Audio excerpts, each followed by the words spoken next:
Breve editorial de la píldora. Un boccatto di cardinale fue servido ayer en la mañana en todas las mesas de trabajo de los medios de comunicación colombianos, que todos los días temen tener que hacer ayuno forzado cuando se trata de tener algo para decir del presidente Gustavo Petro. El cocinero del exquisito plato que sirvieron ayer fue el ex canciller Álvaro Leiva, de quien hace ya un tiempo solo teníamos noticias por sus publicaciones en X. Todos corrieron a probar, masticar y remasticar el plato, pues cuando no tienen nada para intoxicarnos al desayuno, ciertamente lo pasan muy mal y se ponen a cocinar cualquier cosa, como esa suerte de huevo podrido con que Blue Radio, Infobae y Semana, entre otros, decidieron recibirnos de Semana Santa, según el cual el presidente se habría hecho una cirugía estética, asunto cuya importancia tiene que ver con el hecho de que si el presidente recibe anestesia general, esto debe ser informado para que alguien más asuma sus funciones durante el proceso. Aunque la presidencia no se pronunció sobre el asunto, ahí quedó dando vueltas en el ciberespacio la información. Duro arranque post semana de reflexión, pues veníamos de hablar de la muerte de Vargas Llosa, de la muerte del Papa Francisco y de la apertura de una investigación contra el héroe del ciclismo colombiano de los años 80, Lucho Herrera, por presuntamente haberle pagado a paramilitares para asesinar y desaparecer a 4 vecinos suyos que no quisieron venderle una tierra.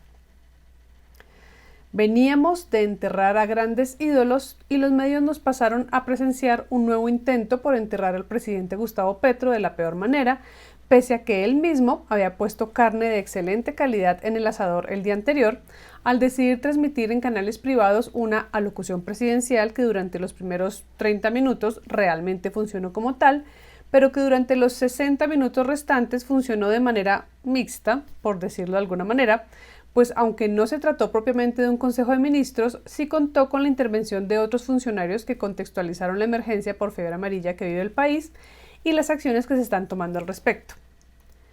Por si fuera poco, en el mismo espacio, el presidente hizo 2 declaraciones que resultan llamativas por diferentes razones.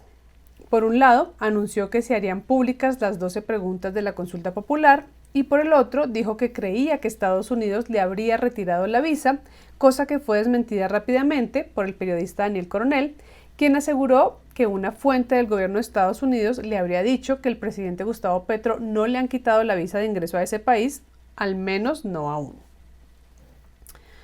Ahondar en las razones por las cuales Petro afirmó ligeramente que cree no tener visa podría haber sido la base de una gran comilona mediática, pero el martes nos levantamos con la noticia de la cirugía estética y el miércoles con el boccatto di cardinali que protagoniza esta editorial en cuestión. Se trata de una carta de 4 páginas escrita por el ex canciller Álvaro Leiva, recibida en presidencia el martes 22 de abril y publicada en la cuenta de X de Leiva el miércoles 23, pasadas las 6 de la mañana, y la cual, pese a estar escrita con los modales y los adornos propios de un hombre culto de 82 años, bien pueden resumirse en 6 premisas que les parafrasearé un poco usando el texto. 1. Usted sabe, señor presidente, que me la jugué por usted, pues sus discursos de campaña me entusiasmaron genuinamente y no hay nada que usted pueda reprocharme. 2. Cuando me nombró canciller, yo no lo conocía personalmente, sin embargo, acepté el cargo creyendo que íbamos a trabajar hombro a hombro, pero esto fue imposible porque Laura Sarabia nunca me dejó hablar con usted, del mismo modo en que no se lo permitió a otros funcionarios que acudieron a mí pidiendo ayuda para acercarse. 3. Cuando usted me ordenó nombrar a Benedetti como embajador de Venezuela, él me dejó claras 2 cosas. 1, que ese cargo no le gustaba, pues quería un alto cargo en el gobierno, y 2, que tenía problemas de adicción. Concluí que es un enfermo y creo que lo sigue siendo. 4. El enredo de las grabaciones de Sarabia Benedetti, reveladas por Revista Semana en junio de 2023, sigue manteniendo en vilo a su gobierno. 5. Cuando usted desapareció en París por 2 días durante una visita oficial, al enterarme de en dónde había estado, entendí que usted tenía un problema de drogadicción. Esto, sumado a los largos periodos de soledad, ansiedad y depresión que muchos conocen, hacen de usted una persona inestable. 6. El presidente de Ecopetrol, Ricardo Roa, Benedetti y Laura Sarabia lo tienen secuestrado y se aprovechan de su inestabilidad. Si se deshace de ellos, puede reencaminar bastante las cosas. Eso dice la carta, palabras más, palabras menos. Por supuesto, todos los medios y los miembros de la oposición corrieron a comerse el banquete y a pedir desde pruebas toxicológicas hasta la renuncia del presidente, mientras del otro lado, tanto los escuderos como los seguidores y los aliados de Petro tenemos que volver a masticar el contenido de la carta, no solo porque el ex canciller Álvaro Leiva no es cualquier aparecido cuya palabra valga poco, sino porque lo dicho en la misiva, al menos en cuanto al tema de drogadicción, ya había sido dicho hace un año y medio por la periodista María Jimena Duzán, quien tampoco es una persona que carezca de credibilidad. En su momento, ella escribió, abro comillas, buscando explicaciones sobre por qué usted anda tan atrincherado, me encontré con una posible causa. Hay fuentes que me aseguran que las razones de sus desapariciones, las cuales se han vuelto cada vez más frecuentes y prolongadas, tendrían que ver con que usted ha querido mantener oculto un problema de adicción. Si eso es cierto, debería sincerarse primero con usted mismo y luego con el país que lo eligió y contarnos lo que le sucede. En aquel momento, el presidente le respondió al país y a Duzán, que solo es adicto al café, y en esta oportunidad le respondió a Leiva y al país que se desapareció por 2 días en París porque quería ver a los familiares que tiene allá y recorrer museos en su compañía.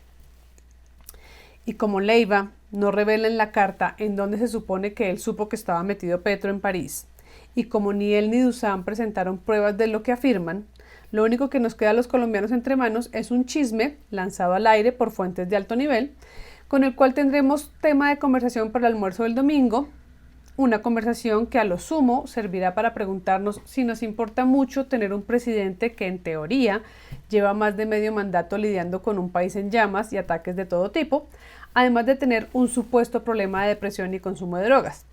Pero también nos va a servir para cuestionarlos por la relación costo-beneficio de la decisión de Leiva de publicar esa carta y qué tanto nos sirve para aprender sobre la manera en que se maneja el poder político en el país, dado que el momento de publicar la carta es tan particular y los actores secundarios del relato son tan recurrentes que la supuesta drogadicción de Petro casi que pasa a segundo plano. Todo lo que Leiva menciona en la carta sobre Armando Benedetti y sobre Laura Sarabia estaba sucediendo paralelamente al desarrollo de sus funciones como canciller y en aquel momento Leiva no hizo mayores declaraciones al respecto. ¿Por qué? De hecho, cuando en junio de 2023 Semana hizo públicos los audios que desataron la eterna crisis que ha marcado este gobierno, los tomó con humor y hasta desdén y solo se limitó a decirle a la prensa: ¿cómo se le puede creer a Benedetti si él mismo dice yo soy un drogadicto? Para rematar, no se puede pasar por alto el hecho de que mientras el 12 de noviembre de 2024 la Procuraduría sancionó a Leiva con destitución e inhabilidad general por 10 años por desconocer los principios de la contratación estatal al declarar desierta la licitación pública para la fabricación y expedición de pasaportes, el 25 de noviembre del mismo año se confirmó una de las modificaciones en el gabinete del presidente Gustavo Petro que más ha llamado la atención: el regreso al país de Armando Benedetti, quien en ese momento dejó su cargo como embajador de Colombia ante la FAO para convertirse en asesor del presidente Petro. Es decir, tras 35 días de rehabilitación, el hombre al que Leiva descalificó y anuló llamándolo drogadicto entraba a Palacio, mientras que Leiva, el honorable, salía. ¿Alcanza este movimiento de puerta giratoria para encontrarle sentido a la decisión tardía de Leiva de señalar como graves los audios y la permanencia de Sarabia y Benedetti en el gobierno y la supuesta adicción? Puede alcanzar según quienes estén hablando del chisme, porque chisme es lo único que nos deja el texto. Hechos demostrables con la carta: que Leiva está entre preocupado, molesto y desesperado porque Petro no lo quiere escuchar, y como último recurso se le ocurre llamar públicamente su atención pidiéndole un espacio para hacerle una propuesta que queda claramente solicitada en la carta con la manera en que la cierra. Abro comillas, dice así: sé que no le sería fácil recibirme, presidente. Ojalá se animara a hacerlo. Le haría una necesaria insinuación pensando en usted y en la nación entera. ¿De qué se trataría esa insinuación? Yo creo que eso es lo más interesante de la carta, lo que valdría la pena averiguar. Pero también creo que si Leiva pretendía ganarse la oportunidad de insinuarse, llamando públicamente al presidente drogadicto, quizás esa no es la mejor idea, mucho menos es una idea digna de quien ostentó el cargo de canciller, el cual se caracteriza por conocer al detalle las maneras de la diplomacia. Esa sería la editorial de hoy. Muchas gracias por escucharla. Si les gusta este contenido, pueden apoyar al canal compartiéndolo, dejando like, comentando, suscribiéndose al canal, activando la campanita, o pueden buscar el botón de donaciones que dice gracias por aquí abajo para hacer algún aporte al canal. Este fin de semana tenemos píldora. Recuerden que yo les aviso las movidas del canal en mis redes. En Instagram me encuentran como @esta es la píldora. En TikTok estamos como la píldora Caroline Figueroa. Y en X soy Caroline Firu. Nos vemos el domingo con una nueva píldora. Chao.